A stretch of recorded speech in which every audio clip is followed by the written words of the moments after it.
Salam sepak bola, teman-teman netizen atau warganet yang saya hormati semuanya. Welcome back ke konten terbaru dari channel YouTube Triple B. Dan di konten terbaru hari ini, sudah jelas dan pasti, saya ingin memberikan analisa atau review dari pertandingan semifinal Piala AFF U23 tahun 2025 antara Indonesia versus Thailand yang berakhir untuk kemenangan Indonesia melalui adu penalti setelah sebelumnya kedua tim bermain imbang dengan skor 1-1. Dengan hasil akhir ini berarti Indonesia yang akan bermain di pertandingan Grand Final pada tanggal 29 Juli nanti melawan Vietnam dan masih akan bermain di Stadion Gelora Bung Karno Senayan Jakarta dengan waktu kick-off yang sama yaitu mulai pukul 20.00 waktu Indonesia Barat. Saya pikir teman-teman kita perlu memberikan apresiasi kepada para pemain dari Timnas U23 dan tentunya juga kepada jajaran pelatih yang berhasil membawa Timnas U23 lolos ke pertandingan Grand Final. Walaupun kita juga jangan sampai memuji mereka setinggi langit karena kita tahu masih ada pertandingan final yang nanti akan dimainkan dan tentu saja kita harapkan Timnas U23 bisa menjadi juara. Tapi saya masih konsisten dan konsekuen dengan pernyataan saya sebelumnya bahwa jika tidak menjadi juara pun, janganlah kalian nanti menghujat para pemain, siapapun pemain tersebut, atau juga jajaran pelatih dari Timnas U23 atau juga federasi. Karena seperti yang kita ketahui bahwa para pemain muda ini masih dalam progres untuk menjadi pemain yang jauh lebih baik lagi. Walaupun kita tahu bahwa di pertandingan semalam mereka berjuang habis-habisan, luar biasa fighting spiritnya karena mereka bisa berjuang sampai ke adu penalti sebelum akhirnya memastikan langkah ke final. Jadi artinya oke lah kita boleh merasa senang, kita boleh juga memberikan apresiasi, tapi kita juga perlu menjaga euforia saat ini karena juga yang saya harapkan para pemain muda ini nantinya bisa promosi ke Timnas Indonesia Senior. Dan jangan lupa, setelah Piala AFF U23 ini, para pemain muda ini masih harus berjuang di babak kualifikasi untuk bisa lolos ke Piala Asia U23. Dan tentu itu adalah level yang lebih tinggi daripada AFF. Oleh karena itu, kita perlu tetap support para pemain dari Timnas U23 dan tentunya juga jajaran pelatih agar mereka bisa tetap fokus untuk mempersembahkan yang terbaik bagi Timnas Indonesia U23. Kalau bagi saya teman-teman, pertandingan semalam bagaikan pertandingan final. Jadi walaupun pertandingan semifinal, tapi bagi saya rasanya seperti pertandingan final. Karena para pemain dari Timnas U23 itu sebetulnya punya ujian yang berat untuk bisa mengalahkan Thailand yang bermain super ekstra defensif, sesuai juga dengan prediksi saya yang saya jelaskan di konten preview untuk pertandingan ini. Jadi jika teman-teman belum menonton konten tersebut, silakan kalian bisa klik konten tersebut dan mendengarkan analisa saya, karena di konten tersebut semua yang saya katakan terjadi di pertandingan semalam. Yaitu yang pertama, bahwa para pemain Thailand akan bermain fisikal. Artinya akan lebih sering mengandalkan kekuatan fisik mereka, itu terjadi dengan beberapa kali juga mereka bermain agresif. Yang kedua, juga saya menjelaskan kemungkinan Thailand akan bermain defensif dan hanya mengandalkan counter attack, dan tentu berharap atau sambil menunggu jika ada pemain dari Timnas U23 Indonesia yang melakukan kesalahan, dan itu juga terjadi. Dan yang ketiga, juga saya jelaskan bahwa Timnas U23 Thailand tidak sebegitu istimewa. Artinya masih bisa dikalahkan asalkan para pemain bisa tetap fokus dan konsentrasi selama 90 menit atau lebih jalannya pertandingan, dan juga dengan level persentase 110%.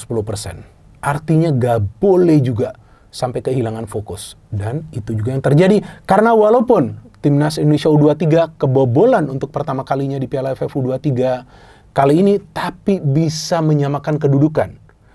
Dan juga di babak extra time masih juga bisa meladeni permainan tempo tinggi. Artinya apa? Artinya sebetulnya kalau dari segi mentalitas, para pemain dari Timnas Indonesia U23 ini mentalnya sudah kuat.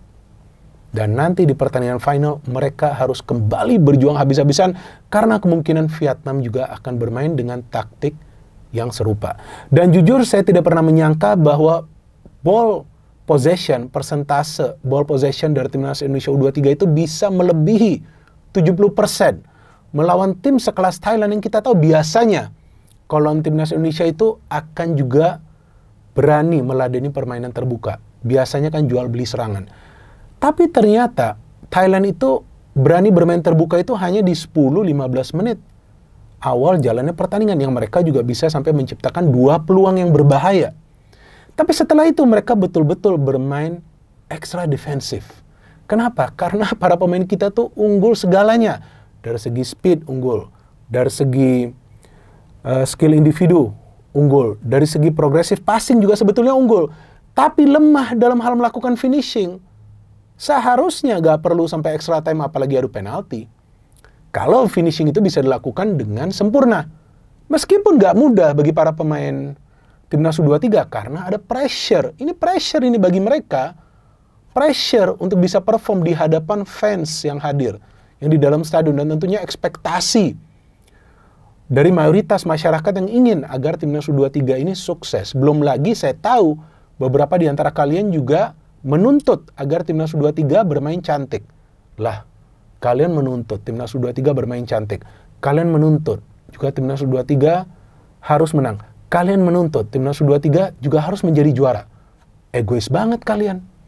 Terus ketika ada pemain timnas U23 yang melakukan kesalahan, kalian hujat habis-habisan. Padahal dalam sepak bola itu seperti yang juga pernah saya jelaskan dan pernah dikatakan oleh salah satu legenda dari Belanda, yaitu Johan Cruyff, bahwa sepak bola itu permainan penuh kesalahan. Tim yang melakukan kesalahan paling sedikit biasanya adalah tim yang akan meraih kemenangan. Jadi yang penting jumlah kesalahan itu harus dikurangi oleh para pemain timnas U23. Tapi kalau mereka ada melakukan kesalahan, itu memang hal yang biasa terjadi dalam sepak bola. Kalau kita mau kritik, oke, janganlah kita hujat. Seperti kalian sebelumnya, mayoritas dari kalian itu menghujat Hoki Caraka. Tapi lihat mental dia mengambil penalti, gol. Padahal itu penalti udah sudden death loh. Sudah melewati 5 eksekutor. Kalau gagal gimana? Kalau gagal karena kalian menghujat dia sebelumnya gimana? Pasti kalian akan hujat lagi. Tapi lihat mentalitas dia, bos. Ya saya juga jujur pada saat lihat Hoki maju, wah, was-was juga. Tapi saya harapkan dia masukin itu bola. Saya harapkan dia masukin itu bola. Dan benar dia golin. Nah itu kan yang paling penting kan. Yaitu mentalitas. Mentalitas sebagai seorang pemenang. Maka itu saya bingung jika ada yang mengatakan gak perlu juara Piala AFF. Lah, kalau gak ada target untuk menjadi juara Piala AFF, gimana para pemain akan membentuk yang namanya winning mentality, mentalitas pemenang. Jadi yang bisa terjadi nanti mereka punya mentalitas pecundang. Apa mau kalian mereka seperti itu? Kan enggak. Maka itu jangan banyak bacot. Kalau kalian nggak tahu pentingnya Piala AFF ini, karena para pemain ini membela negara.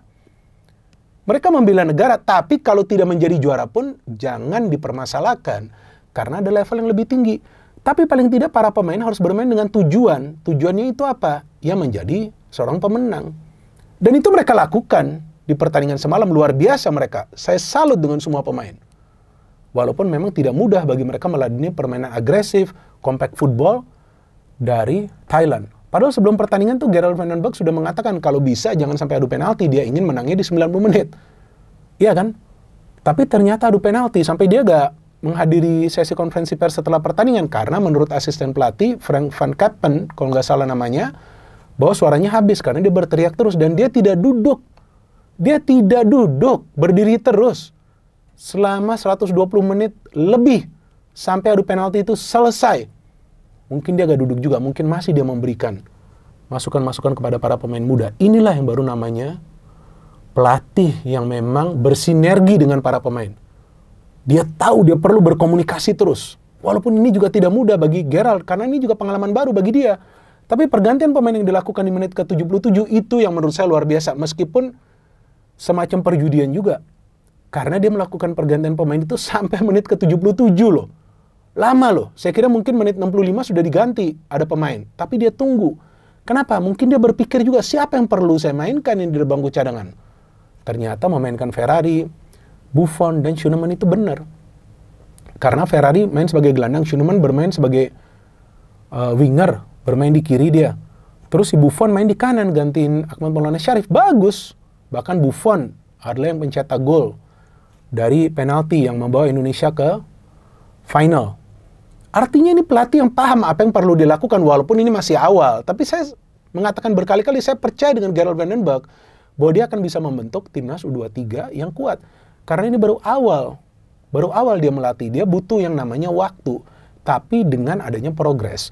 Nah, dari jalannya pertandingan, betul Thailand bermain super compact defense football, dan mereka hanya menunggu jika ada pemain Indonesia melakukan kesalahan, dan ada beberapa kali kesalahan sehingga mereka bisa membangun counter attack. Tapi Indonesia di menit ke-6 saja sudah mendapatkan peluang dari Doni Tripamungkas, sayang off target. Raven mendapatkan peluang dari umpan Rahmat Arjuna, sayang terkena tiang. Thailand kemudian mendapatkan 2 peluang berbahaya, tapi setelah itu murni permainan milik Indonesia. Dan Rahmat Arjuna sudah one-on-one pun gak gol ya. Ini berat. Kalau finishing gak bisa sempurna, berat lah di final juga. Tapi kemudian Thailand di babak kedua juga bermain defensif, tapi mereka memang lebih sering memancing para pemain Indonesia melakukan kesalahan dengan pressing-pressing yang mereka lakukan. Sehingga ketika Dion passingnya lemah, direbut oleh pemain Thailand, counter, dan mereka bisa mencetak gol.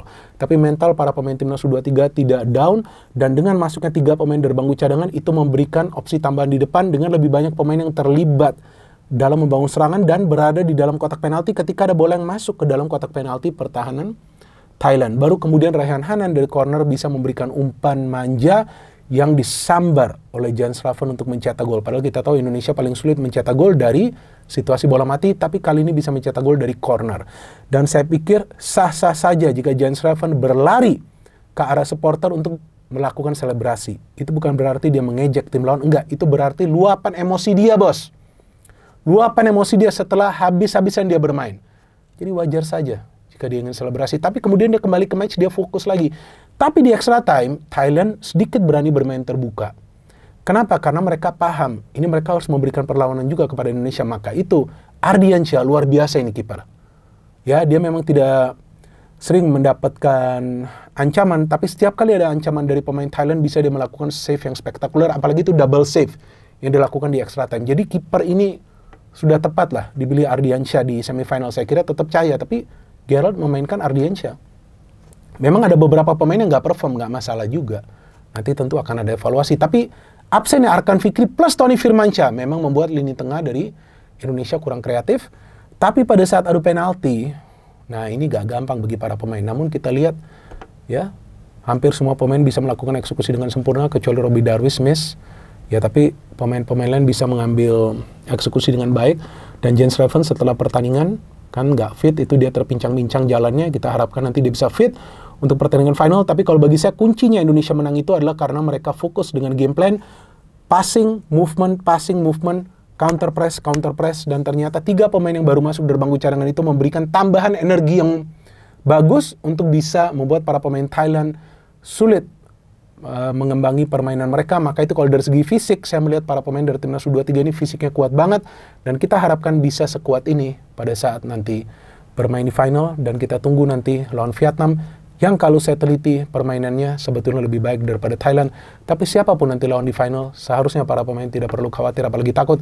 Yang penting fokus.